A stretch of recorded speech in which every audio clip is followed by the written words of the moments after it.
Понял, под моим управлением. Наблюдаю у вас 292 на 90. Hello guys, once again it's Matt, and today we have another video, another kind of a review, but today we have the viggen. It's not fully spaded yet, but I'm going to make a video when it is fully spaded again. It's such a cool aircraft in general, I cannot wait to fly it on simulator battles as well. So yeah, but make sure to subscribe and click the like button. I'm doing the 30-day challenge as I said, while I'm evading some missiles there. But yeah, I'm doing the 30-day challenge. Just make sure to subscribe. If I get to 1,000 subscribers, I'm going to start showing my face and stuff. So yeah, I'm doing some other stuff, maybe a Patreon and the Discord that I talked about it later as well, before that as well. But only if I get to 1,000 subscribers. So help me out there. And yeah, here we have an ace basically, so it's a pretty good battle in general. I'm going to I didn't have the sparrows yet, the sky flashes, but still my first impressions of the viggen is that it turns very well, but with the, of course, with the delta wings, it loses a lot of energy, so you have to be careful, because even though you turn a lot, sometimes you can be a little bit getting to a bad position. That guy just gave me a kill basically. But yeah, in general, a pretty amazing aircraft. Yeah, 2 kills there, head on. Of course, it doesn't have the tracers on the gun. And of course, the viggen, a lot of people say this, the viggen has its problems. That kill was kind of stolen for me, but not on purpose, I think. But in general, the viggen has its problems. I mean, it starts with the RB24, which is kind of BS. Never used the RB24, and it doesn't have the radar, basically lead indicator that the canal had, and that's why one of the reasons that it didn't have. So it's one of the reasons that it didn't have the tracers on the gun. But in general, still a pretty amazing aircraft, one of the best radars in the game.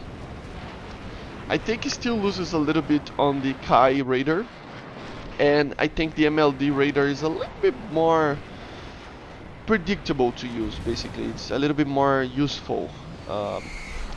But you know, the pulse Doppler is pretty amazing in this radar.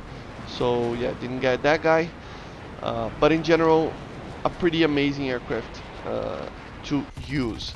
Of course, the turn ratios of this aircraft is pretty amazing, another gun kill. And yeah, basically, it's just a very all-around, very good aircraft.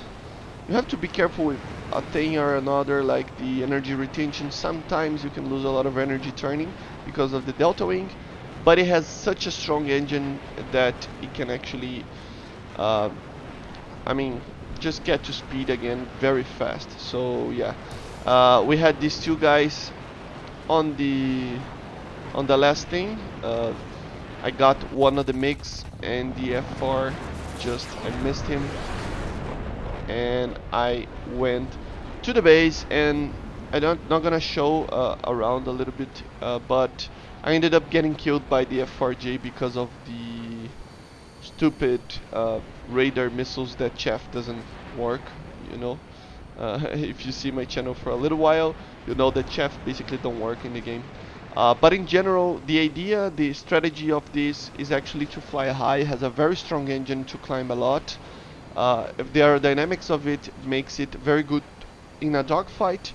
The thing is, with the delta wing that I said, you can actually lose a lot of speed while dogfighting, but intentionally you can actually make a defensive position becomes a offensive position very quickly. So it's actually a good thing that you have this kind of middle ground, that the aircraft is such strong that you can actually accelerate pretty fast, but you can actually lose a lot of speed as well. But yeah, very good aircraft in general. Here we already have the sky flashes. Just scanning a little bit, I found an aircraft that was kind of 20 kilometers, 25 kilometers away. We're using the pulse Doppler as always. The pulse Doppler is the normal mode of this radar, and it has various types of scanning modes. So it's a pretty good radar. I think the top three radars in the game are the MLD, the APG-66 of the Kai, and of course this radar. They're depending on the situation, one is better and the other one not, and etc. But yeah, here we have just using the normal mode, and I got a kill.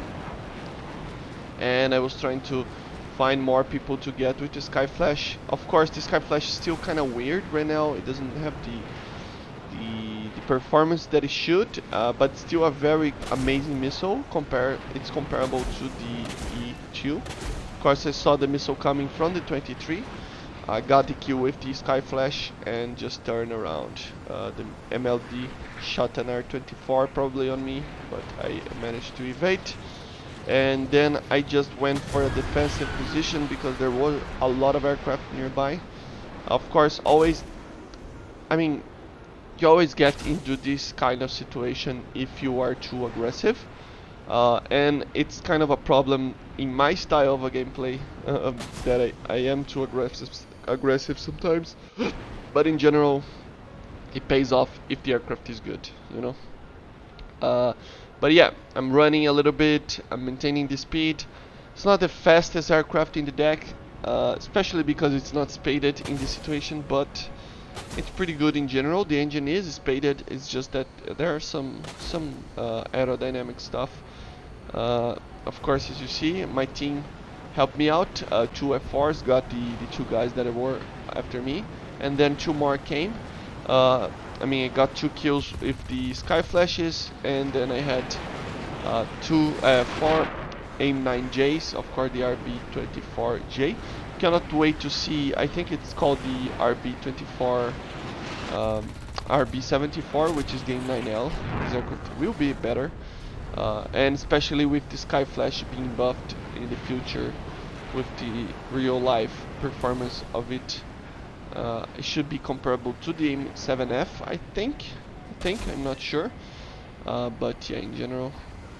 Another kill with the AIM-9, just trying to run away. 3 guys, very effective team as well. As you see, just waited a little bit and they were already trying to help me. Just always watch out for MiG-27 cannons, they are always pretty good. And another kill with the gun. So 4 kills, almost an ace. I just didn't have an ace just because I got kind of unlucky with this one. Didn't hit anything. And when I shot the missile, he kind of evaded in some weird way and got killed by another missile. So yeah, but pretty cool game in general. And the last couple of clips that I have is just showing a little bit on how to use the BVR, of course, trying to use the BVR and trying to use the missiles as well. This aircraft is one of those aircraft that are amazing even without the missiles. I kind of compare to the MLD, because the MLD, even stock, I could get 3 to 4 kills when I was spading it. So the Viggen is kind of in the same situation. It's not as great as the other one, but yeah. And I was trying to show this weird clip. The Sky Flash was going to hit this MiG, but something very weird happened, and a CL-13 got in the way, and I actually got the kill to a bot, which is kind of weird, you know. And even I lost the lock and reacquired the lock in the MiG again and got the kill as well. But pretty weird situation that happened there. The CL got in the way and the missile just exploded because of the proximity fuse. So it was kind of funny. But in general, yeah, the radar can be a little bit tricky. Of course, being one of the first actual good pulse Doppler radars ever to be put in an aircraft. You cannot compare an aircraft like the F4J to this, just because the F4J and the F4M and the 4K, the British ones, they I mean, they're kind of limited in the APG 59. It's kind of a limited radar in general. It has a very bad sensitivity, and I got killed by a invisible missile there. But in general, they're really bad radars in general. They're late 60s, early 70s radars, post-Doppler radars. So in general, that's why I found that even the MiG-23M radar is better than the radar on the FRJ in my experience. But in these late 70s, early 80s radars like the MLD, as I said, and of course the Viggen and the Kai, they're pretty good. Not as good as a MiG-29 and an F-15, but still amazing. Not a PESA radar, not a EASA radar. Good, but still pretty amazing in general, okay? So yeah, just be careful with notching and cranking. The radar will miss the target. As you see, the radar, the missile doesn't have the energy that an aircraft like the AIM-7 or even the R-24 has. And then I got the kill anyway. But yeah, pretty cool, pretty good. I mean, it's a very generous aircraft in general, you know.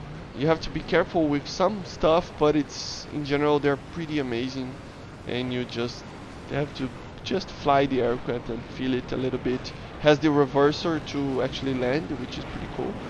It doesn't have a chute, but it has that to land in short runways, even though Gaijin put it very large runways in general. And here I found 2 to 3 guys flying with F5s coming from the airfield, and I was trying to get them. This one, I think he was carrying some bombs and stuff, and I just got him by surprise, as you see. Not the greatest missile ever, but the 9J is still pretty good. Another F5 behind me. Just a very target-rich environment here with F5s. That was an F5C, so I knew that the missile was not that good. It's going to fire another. An FRJ came to the party as well. And my team was kind of far away, so I had to be careful. I cannot out-turn an F5E, maybe the F5C, but not the E. So I just was using my tactics that I showed to you guys in a kind of an old video on the flares. I have to do more videos on that actually, on how to evade missiles in general. But yeah, pretty cool aircraft, guys. To be honest, this aircraft is not my favorite, and it's by far not the prettiest aircraft ever, but it grew in me. It was pretty cool. I mean, I got used to it, and I started liking it. The more that I play, the more that I like the aircraft. So yeah, but basically this is it, guys. We ended up killing those guys, and the battle was over. I know, I think somebody killed me, I don't remember exactly, but basically this is it. I hope you enjoyed. Click the like button and subscribe for the 30-day challenge.